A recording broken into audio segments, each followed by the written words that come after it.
तो सबसे पहले भगवान शिव को नाद बिंदु कला रूप में, नाद बिंदु कला स्वरूप उन परम गुरु भगवान शिव को नमस्कार है, जिनकी भक्ति के द्वारा निरंजन पद अर्थात परम पद प्राप्त प्राप्त किया जाता है। अब स्वात्माराम जी कहते हैं, अब उस समाधि की प्रक्रिया को कहता हूँ जो मरणशीलता का नाश करती है और सुख का उपाय है। तो समाधि ही सुख का उपाय है। तो प्रश्न बन सकता है सुख का उपाय क्या है? तो समाधि। प्रश्न हट प्रतिज्ञा के अनुसार सुख का उपाय समाधि और मरणशीलता का नाश, और तीसरी पर ब्रह्मानंद, ब्रह्मानंद करम परम, पर ब्रह्मानंद रूपी आनंद को भी देने वाली है। अब समाधि के कितने भिन्न नाम हैं उसका वर्णन है। राजयोग समाधिश्च उन्मनी चा मनोन्मनी अमृतलयस्त्वं शून्य शून्यम परम पदम अमनस्कम तथा द्वैतम निरालंब निरंजनम जीवन मुक्ति सहजातुर्या च इति एक वाचकः। राजयोग समाधि उन्मनी मनोन्मनी अमृत लय तत्व शून्य शून्य परम पद अमनस्क अद्वैत निरालम निरंजन जीवन मुक्ति सहज तुरिया, ये सब एक ही अर्थ के वाचक हैं। एक ही अर्थ के वाचक है। स्मरण रहना चाहिए इतने नाम। राजयोग समाधि 2, उन्मनी 3, मनोन्मनी 4, अमृत अमृत 5, लय 6, तत्व ठीक है 7, शून्य शून्य 8, परम पद 9, अमनस्क माइंडफुलनेस जो आज के वो अमनस्क योग कहलाता है। ठीक है, अद्वैत, निरालंब, निरंजन, जीवन मुक्ति, सहज और तुरिया, ये सब एक ही शब्द के एक ही अर्थ के वाचक हैं। अब समाधि क्या है? सलिले सेंदोम यद्वत् साम्यम भजति योगतः, जैसे नमक पानी में मिल जाने से एक रूप हो जाता है, वैसे ही तथात्मा मनसो ऐक्यम, आत्मा और मन की एकता हो जाने को समाधि कही गई है। तो समाधि कैसे? नमक और जल घुलकर एक हो जाते हैं, ठीक इसी प्रकार मन आत्मा के साथ घुलकर एक हो जाए उसे समाधि कही गई है। तो ये समाधि की परिभाषा है। जब प्राण क्षीण होकर चित्त में लीन हो जाता है तब दोनों की एक रूपता को भी समाधि कहा गया है। तो निरंतर कई सारी परिभाषा, ये दूसरी परिभाषा। तीसरी परिभाषा और क्या है? द्वैरेक्यम जीवात्मा परमात्मा, जीवात्मा और परमात्मा दोनों की एक रूपता और समता हो जाने पर इच्छा मात्र का भी अभाव हो जाता है, वही समाधि, वही समाधि। ये तीसरी परिभाषा है। ठीक है, तीसरी। राजयोग की महत्ता महात्म जानाति तत्वतः, कोई बहुत कम लोग ही जान पाते हैं। ये ज्ञान मुक्ति स्वस्वरूप स्थिति सिद्धि ये सभी गुरु के मुख से ही मिलते हैं। तो गुरु वाक्य से क्या क्या मिलते हैं? ज्ञान, मुक्ति, स्थिति और सिद्धि। गुरु के उपदेश के द्वारा ही ज्ञान, मुक्ति, स्थिति यानी स्वरूप स्थिति और सिद्धि ये चारों मिलते हैं। फिर आगे बहुत सुंदर बताया, देखो, बिना सदगुरु के दया के विषयों का त्याग दुर्लभ है। बिना गुरु की कृपा के दया के विषयों का त्याग दुर्लभ है। यथार्थ ज्ञान का होना भी दुर्लभ है और सहज अवस्था अर्थात समाधि प्राप्त होना भी दुर्लभ है। गुरु दया कृपा कर देता है तब ज्ञान भी हो जाता है, विषयों का त्याग भी हो जाता है, सहज अवस्था मिल जाती है, अन्यथा दुर्लभ है। विविध आसन, विविध कुंभक, विविध मुद्रा, इन सब के अभ्यास के द्वारा कुंडली के जागने पर प्राण सुषुम्ना में लीन हो जाता है और प्राणों का सुषुम्ना में लीन होने से साधक क्रियाकलापों से मुक्त हो जाता है, अर्थात अब कर्म बंधन उसको लिप्त नहीं करेंगे। और जो संपूर्ण जगत को जीत लेता है उस योगी को नमस्कार है, नमस्कार है, ऐसा स्वामी सात्माराम जी कहते हैं। ठीक है, अब एक भिन्न चीज बता रहे हैं आप, जो हम मुद्राओं में पढ़े उससे भी भिन्न बता रहे हैं। बोल रहे हैं चित्त में समता हो जाने पर प्राण सुषुम्ना में चला जाता है, तब अमरोली, वज्रोली और सहजोली क्रिया संपन्न होती है। तो जो वज्रोली, अमरोली, सहजोली थी उन्होंने इसको सूक्ष्म क्रिया कह दिया। जो स्थूल स्वरूप था वो यहाँ हट गया है। मूलतः प्राणों का सुषुम्ना में संचार हो जाना ही वज्रोली, सहजोली, अमरोली क्रिया इन्होंने आगे बताया है। और प्राण प्रवाहित रहेगा, चित्त चंचल रहेगा। तो प्राण जब तक लीन नहीं होगा चित्त चंचल ही रहेगा, प्राण के लीन होने पर ही चित्त लीन होगा, ऐसे बोला। फिर बोल रहे नित्य प्रति अच्छे स्थान में बैठकर सुषुम्ना के यथार्थ भेद को जानकर प्राण को उसमें प्रवेश कराकर ब्रह्मरंध्र में उसका निरोध करना चाहिए। किसका? प्राण का, प्राण का।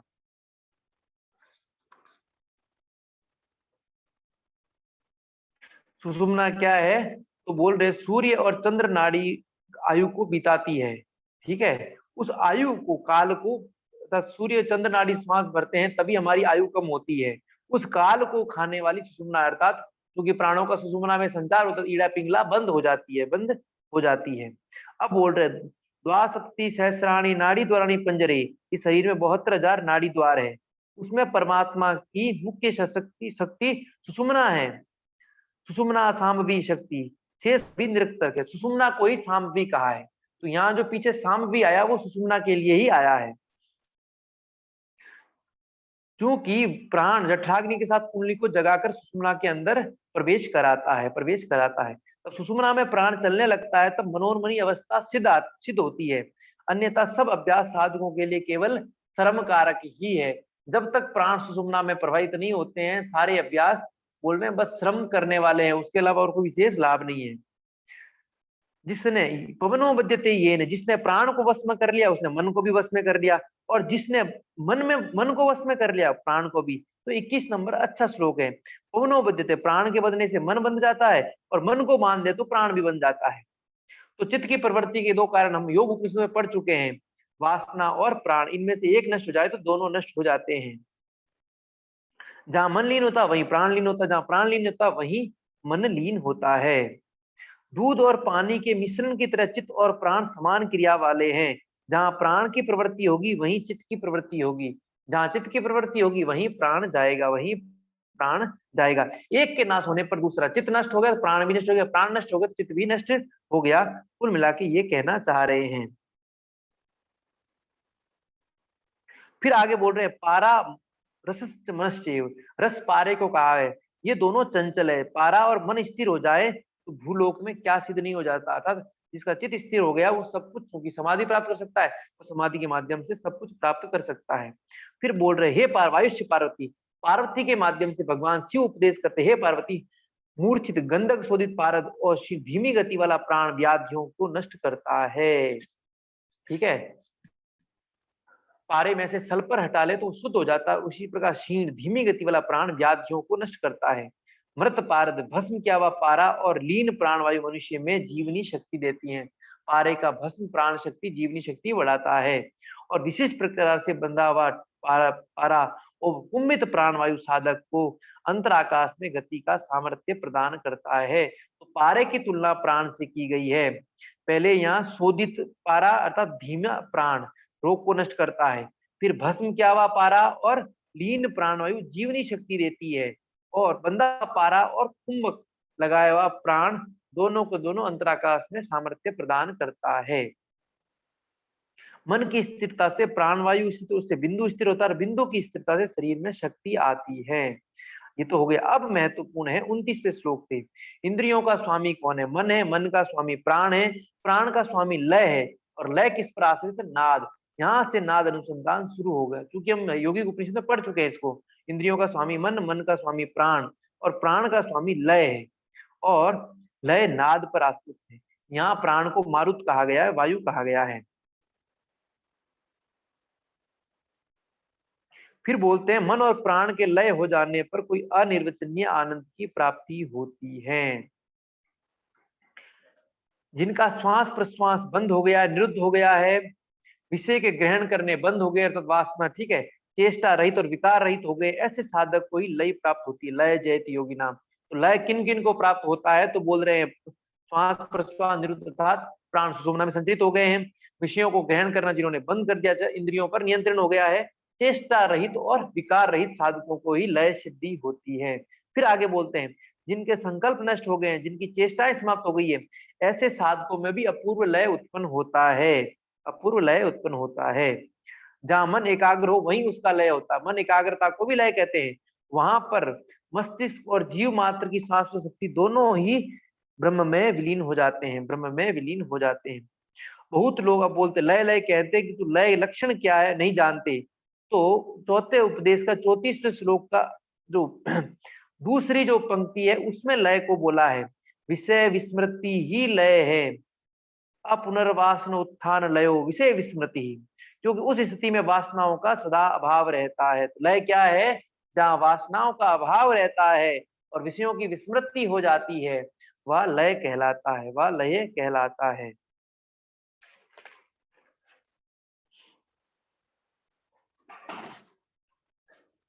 तो लय की परिभाषा एक ही है, विषयों की विस्मृति, विषयों की विस्मृति, विषयों का भूलना, विषयों का संस्कार नष्ट होना ही क्या है, लय है। क्या है, लय है।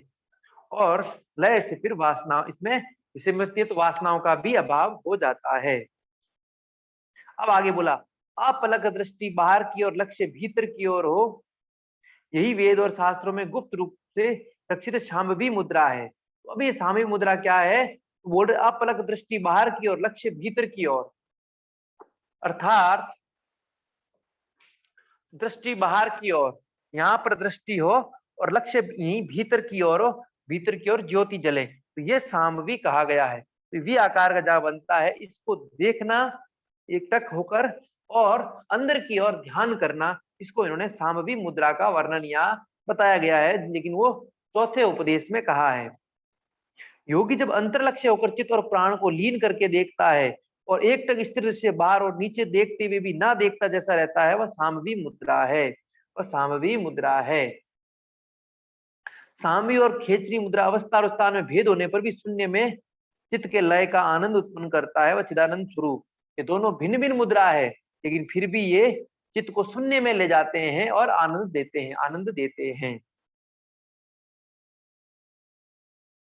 फिर बोल रहे दृष्टि को अंतर ज्योति में लगाकर, वही जो आज्ञा चक्र है वहां अंतर ज्योति कही गई है, दीपक की ज्योति के समान, वहां लगाकर भ्रुकुटी को थोड़ा ऊपर उठाकर, भ्रुकुटी को थोड़ा ऊपर उठाकर, अर्थात आंखों को ऊपर उठाकर आज्ञा चक्र में देखना, तब मन में पूर्व वर्णित योग क्रम का ध्यान करने से शीघ्र ही उन्मनी अवस्था, तो मन स्थिर हो जाता है, मन स्थिर हो जाता है। फिर बोलते कोई आगम के जाल में, कोई निगम के कोलाहल में, कोई तर्क वितर्क में पढ़कर विमुग्ध हो जाते हैं, किंतु मुक्तिदायक उन्मनी कला को नहीं जान पाते हैं। तो आगम के जाल, अर्थात आगम में पढ़कर उसी में लप्त होना, क्योंकि महर्षि पतंजलि ने बोला है, श्रुतानुमान प्रज्ञाभ्याम अन्य विषय विषय, श्रुत श्रुतानुमान, सुनी हुई, अर्थात आगम के द्वारा जो भी हमने क्या है कि अनुमान लगाया है, उससे जो बोध की हुई प्रज्ञा है वो भिन्न होती है, थोड़ी भिन्न होती है। इसलिए इन्होंने बार बार आगम के जाल में, निगम के कोलाहल में, आगम वेद और निगम तंत्र शास्त्रों को कहा गया है, और कोई तर्क वितर्क अर्थात दर्शनों में, तर्क वितर्क फिलोसॉफी दर्शन में है, विमुग्ध हो जाते हैं, किंतु मुक्तिदायक उन्मनी कला को नहीं जान पाते हैं। उनको पढ़कर ही ऐसे मुक्त हो जाते हैं कि सब कुछ पा लिया, लेकिन वो बोल रहे मुक्ति को नहीं, मुक्ति का तो अभ्यास करना ही पड़ेगा।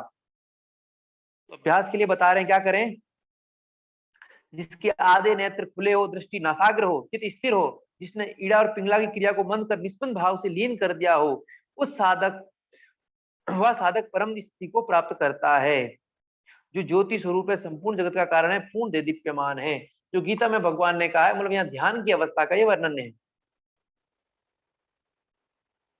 फिर आत्मचिंतन के लिए वो बोल रहे हैं, आत्मचिंतन कब, तो बोल रहे हैं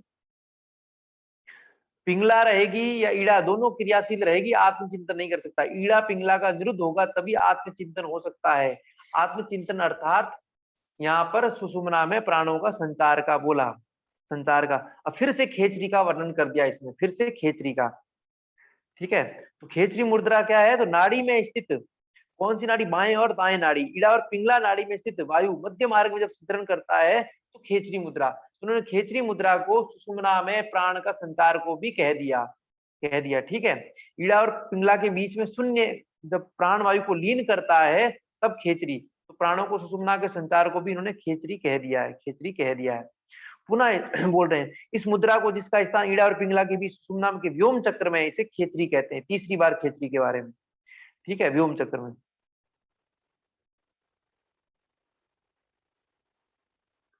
अब शिव का स्थान कहाँ है, तो भ्रुवो मध्य शिव स्थानम, 48वां श्लोक, 48वें श्लोक में इन्होंने बोला है भ्रुवो मध्य शिव स्थानम, शिव भ्रू के मध्य, तो अर्थात आज्ञा चक्र में शिव का स्थान है और यहाँ मन लीन हो जाता है, यही अंतिम स्थान है प्राप्तव्य, प्राप्त करने वाला। अब चौथे अध्याय के 49वें उपदेश में योग निद्रा शब्द का वर्णन आया है। जब तक योग निद्रा प्राप्त न हो तब तक खेचरी मुद्रा का अभ्यास करना चाहिए। योग निद्रित संप्राप्त योग निद्रश्य, योग निद्रा प्राप्त हो जाने पर काल कभी भी नहीं रहता है। तो हम जो योग निद्रा करते हैं वो एक शारीरिक फिजिकल योग निद्रा, इससे परे जब समाधि में पहुंच जाते हैं योग निद्रा के अंतर्गत, तो वह योग निद्रा पूर्ण। तो ये योग निद्रा का यहाँ हठ योग में वर्णन है। तो प्रश्न आ जाए, योग निद्रा का वर्णन किस ग्रंथ में किया गया है? तो दृष्टि के माध्यम से योग हठ प्रदीपिका में किया गया है योग निद्रा का, और अन्य ग्रंथों में भी है, लेकिन अपने पाठ्यक्रम के अनुसार हठ प्रदीपिका में। शवासन का वर्णन गहरंड और दोनों में हठ प्रदीपिका में है।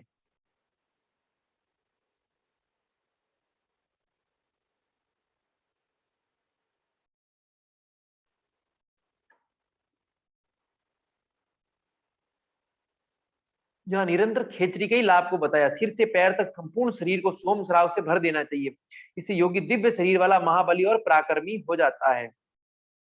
फिर बोल रहे हैं कुंडलिनी में मन को स्थिर करे और मन में कुंडलिनी को स्थिर करे। मन ही मन को देखकर परम पद का चिंतन करना चाहिए।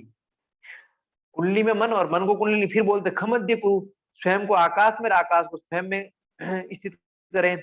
इस प्रकार सबको आकाश में संकल्प रहित करके चिंता से मुक्त हो जाएं। अब आगे बोलते हैं, जैसे खाली घड़ा आकाश में रहता है वैसे ही अंदर से शून्य और बाहर से भी शून्य हो जाएं। खाली घड़े के भीतर भी आकाश है और बाहर भी आकाश है। रिक्त स्थान में चूंकि आकाश रहता है, तो बोल रहे जिस प्रकार खाली घड़े में आकाश रहता है वैसे ही भीतर में से भी शून्य हो जाओ। बाहर तो शून्य ही शून्य है, भीतर जो विचार चल रहे हैं उससे शून्य होने को बोल रहा है। और फिर बोल जैसे भरा हुआ घड़ा समुद्र में रहता है वैसे ही अंदर से पूर्ण और बाहर से भी पूर्ण हो जाओ। क्या सुंदर बात बोले, या तो खाली हो जाओ या पूर्ण हो जाओ। खाली घड़े के भीतर भी आकाश, बाहर भी आकाश। फिर बोल रहे समुद्र के भीतर जो घड़ा रहता है, बाहर भी जल अंदर भी जल, उस तरह समूह पूर्ण जल से भरा हुआ है, तो उस प्रकार हो जाओ, उस प्रकार हो जाओ। ऐसे हो जाओगे तो चिंता रहित हो जाओगे, विषयों से रहित हो जाओगे। या तो पूर्ण शून्य में स्थित खेचर हो जाओ, या पूर्ण चर हो जाओ, या पूर्ण अर्थात पूर्ण हो जाओ। फिर बोलते हैं साधक को संसार के बाह्य और आंतरिक विषयों का चिंतन नहीं करना चाहिए, सभी चिंतन को छोड़कर विषयों से रहित हो जाना चाहिए।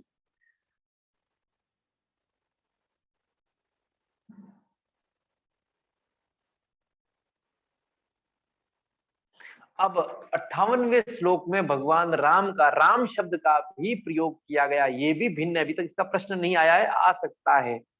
हे राम, सारा संसार मन की ही रचना है, सारा काल्पनिक जगत भी मन का व्यापार है। मन के सभी रचनाओं से चित्त को अलग करके निर्विकल्प की स्थिति को प्राप्त करने से निश्चित शाश्वत शांति को प्राप्त करें। आश्रित निश्चय आपनु राम शांति।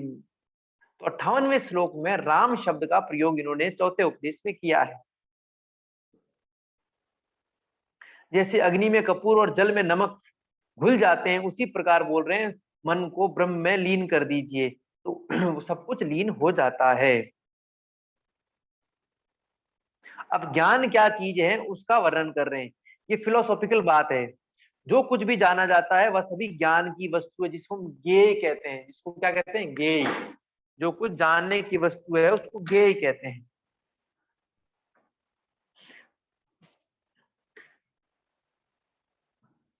तो जानने की वस्तु को इन्होंने ज्ञेय कहा है।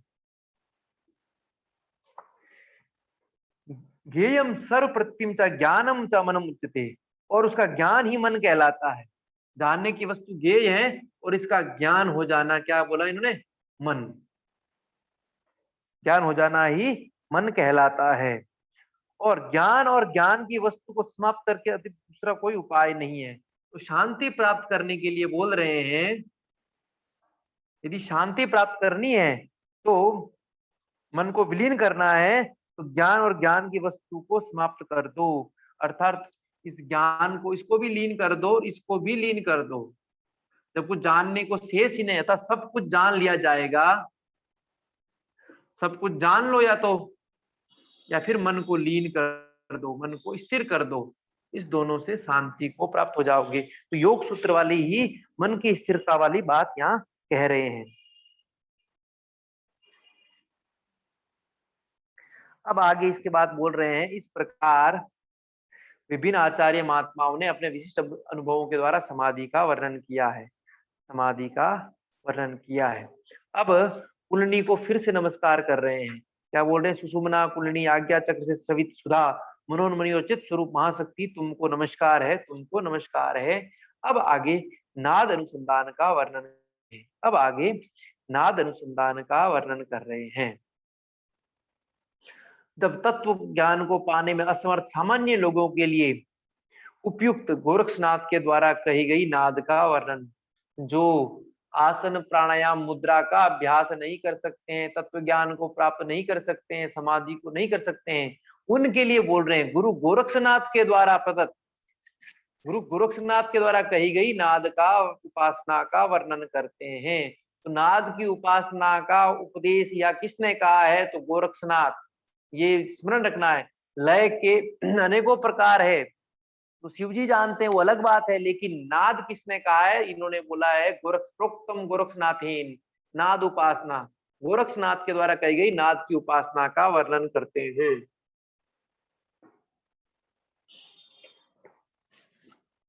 तो जिस नाद का वर्णन है वो गोरक्षनाथ ने कहा है, हट प्रदीपिका में ऐसा कहा। अब बोल रहे हैं श्री आदिनाथेन सपाद कोटि लय प्रकारा।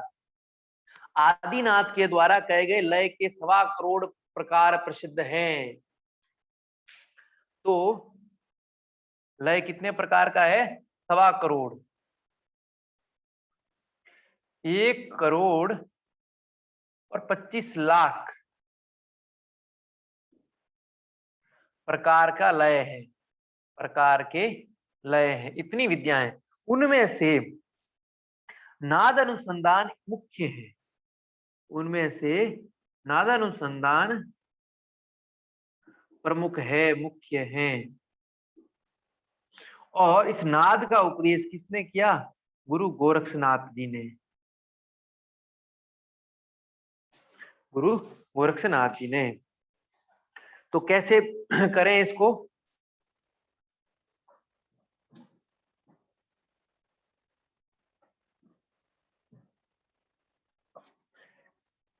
मुक्तासने स्तो योगी मुद्राम संदाय सामवीम सुनया दक्षिण करणे नाद एक धी।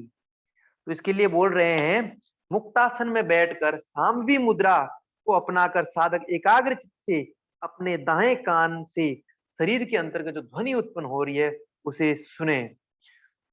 मुक्तासन वज्रासन सिद्धासन के ही नाम है, सिद्धासन के ही नाम है। श्रवण पुटन नयन युगल घ्राण मुखानाम निरोधनम कार्यम सुध सुमना स्पर्णो स्फुटमल श्रुतेनाद।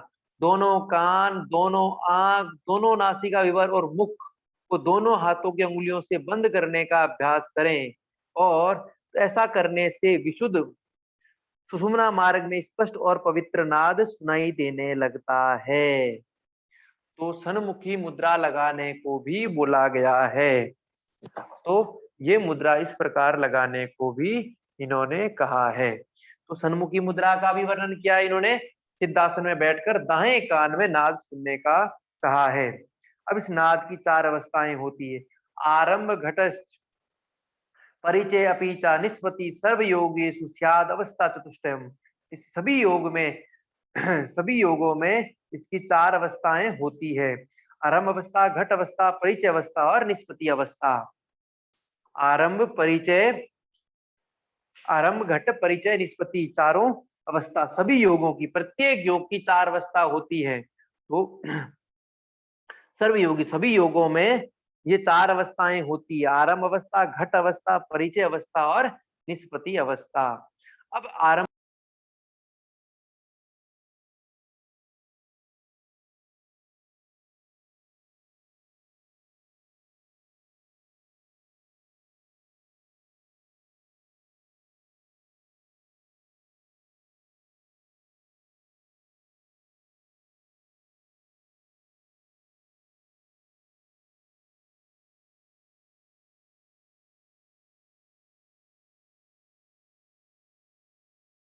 तो इस आरंभ अवस्था में नाद में क्या होता है उसका आगे वर्णन है। तो आरंभ अवस्था के अंतर्गत कहा गया है ब्रह्म ग्रंथि का भेदन इसमें होता है, और शरीर में शून्य संभूत झंझण रूपी अनाद शब्द सुनाई देता है। इसमें योगी दिव्य शरीर वाला, ओजस्वी दिव्य गंध वाला निरोगी, प्रश्न चेतस और शून्यचारी हो जाता है। खेचर में जाने वाला शून्याचारी हो जाता है। तो ये आरंभ अवस्था है। तो आरंभ घट परिचय निष्पत्ति। तो आरंभ अवस्था में ब्रह्म ग्रंथि का भेदन है, शून्य संभव नाद सुनाई देती है, झंझन करती है जो योगी, दिव्य देह वाला, तेजस्वी दिव्य गंध वाला, निरोगवान, अरोगी, संपूर्ण रूप से प्रसन्न चेतस और शून्य आचारी हो जाता है। अब दूसरी अवस्था घट अवस्था, अथा घट अवस्था, द्वितीय घटीकृत्य, दूसरी अवस्था घट अवस्था है। और इसमें दृढ़ हो जाता है जब व्यक्ति, तो वह विष्णु ग्रंथि को भेदता है। विष्णु ग्रंथि का भेदन, उसमें ब्रह्म ग्रंथि का भेदन था, इसमें विष्णु ग्रंथि का भेदन। और वायुर्भवती मध्यगः, अर्थात प्राण सुषुम्ना में, तो दूसरी अवस्था में प्राण सुषुम्ना में भी संचरित हो रहा है। और कपाल कुंवर में परमानंद के सूचक भेरी और आघातजन्य शब्द, दूसरे नाद की दूसरी अवस्था घट अवस्था है, तो उसमें भेरी जैसा और आघातजन्य जैसा शब्द सुनाई देता है, प्राण सुषुम्ना में संचरित हो जाता है और विष्णु ग्रंथि का भेदन होता है। इस समय योगी ज्ञानी और देव तुल्य हो जाता है। वेद योगी ज्ञानी देवम संस्था, यहाँ योगी ज्ञानी और देव तुल्य हो जाता है। इसमें जबकि आरंभ अवस्था में दिव्य देह वाला, तेजस्वी, दिव्य गंध वाला, निरोगी इत्यादि हो रहा था, और इसमें ज्ञानी और देवताओं के समान हो जाता है। तीसरी परिचय अवस्था, तृतीयाम तो विज्ञेय विहायो, तो तृतीय अवस्था में भूमध्य आकाश में, अर्थात जो आज्ञा चक्र है, इस आकाश में ढोल जैसी ध्वनि का नाद देता है। और प्राण सभी सिद्धियों को प्रदान करने वाले महाशून्य अंतर आकाश में, वहां सुषुम्ना में जो प्रवाहित आकाश है वो महाआकाश में आ जाता है, अर्थात आज्ञा चक्र तक पहुंच जाता है प्राण। तब इस अवस्था में चितानंदम तथा चित्तवृत्ति के आनंद मुंह से ऊपर उठकर दोष, दुख, जरा, व्याधि, शुदा, निद्रा आदि से रहित होकर सहजानंद की अवस्था प्राप्त होती है। तो पहले शरीर अच्छा हो रहा था, फिर ज्ञानवान मन अच्छा हो रहा था, देवताओं के समान हो रहा था, फिर उससे भी ऊपर उठ रहा है व्यक्ति, दोषों से, दुखों से, जरा मृत्यु से, रोगों से, सुधा, भूख प्यास से, निद्रा आदि से भी ऊपर उठकर सहज आनंद में पहुंच जाता है। ये परिचय अवस्था। परिचय अवस्था में किसी भी ग्रंथि के भेदन का वर्णन नहीं है। चौथी अवस्था निष्पत्ति अवस्था, रुद्र ग्रंथि यदा भित्वा, इसमें रुद्र ग्रंथि का, इसमें रुद्र अर्थात यहाँ क्योंकि तीसरी अवस्था में प्राण कहाँ रहते हैं, सामवी में, अर्थात यहीं रहते हैं, कहाँ आज्ञा चक्र में, ठीक है, महाशून्य में रहते हैं प्राण, यही आवाज। अब इस ग्रंथि का भेदन हो जाए, क्योंकि रुद्र ग्रंथि आज्ञा में ही रहती थी, इस ग्रंथि का भेदन हो जाता है निष्पत्ति अवस्था में, और यहाँ से ऊपर शिव के स्थान में प्राण पुरुष सर्वपीठ गतो अनिल तो और शिव के स्थान पे पहुंच जाता है, अर्थात निष्पत्ति तक ब्रह्मरंध्र तक प्राण पहुंच जाते हैं। और इसमें अच्छी प्रकार से स्वर वाले वीणा के झंकृत नाद सुनाई देते हैं।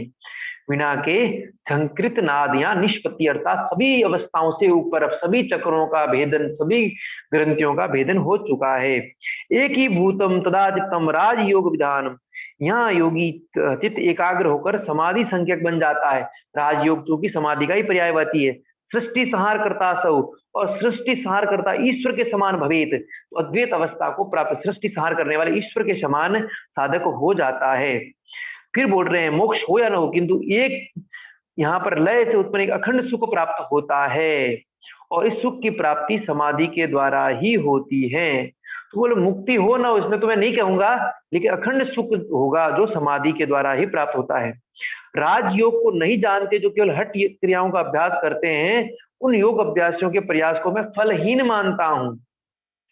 अर्थात जो समाधि को नहीं जान पाते हैं, केवल हठ योग का अभ्यास करते रहते हैं, वो फलहीन है, वो फलहीन है, ऐसा स्वात्माराम जी कहते हैं, मैं कहता हूं।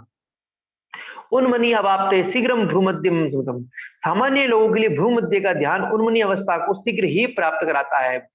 ठीक है, भ्रूमध्य का ध्यान, आज्ञा का ध्यान बोल रहे हैं, तब वह साधक सुख पूर्वक राजयोग पद को प्राप्त कर लेता है, ऐसा मेरा विचार है। नाद से उत्पन्न लय तत्क्षण ही आनंद देने वाला है। तो कुल मिला के जो परिचय अवस्था का था, नाद सुनना या भ्रूमध्य में, आज्ञा चक्र में, उसका वर्णन, जो उसका ध्यान बोला, वो ध्यान शीघ्र ही उन्मनी क्योंकि वो सामवी मुद्रा है, तो सामवी मुद्रा से भी ध्यान लगता है। फिर आगे बोलते हैं, नाद अनुसंधान के द्वारा समाधि प्राप्त कर लेने वाले महान योगियों के हृदय में एक अनिर्वचनीय आनंद प्राप्त होता है, उत्पन्न होता है। उस आनंद को जानातीतम श्री गुरुनाथ एक श्री गुरुनाथ ही जानते हैं, गोरक्षनाथ ही जानते, क्यों इन्होंने ही उपदेश किया है, तो वही जानते हैं, वही जानते हैं। अब थोड़ा भिन्न प्रकार के नाद का वर्णन है। अब जो वर्णन हो गया, एक सिंपल नाद का भी वर्णन है, जिसका हम अध्ययन कल पढ़ेंगे, कल इसको पूर्ण कर देंगे। अभी किसी को कुछ, रिकॉर्डिंग बंद कर दीजिए, किसी को कुछ पूछना हो तो पूछ लीजिए।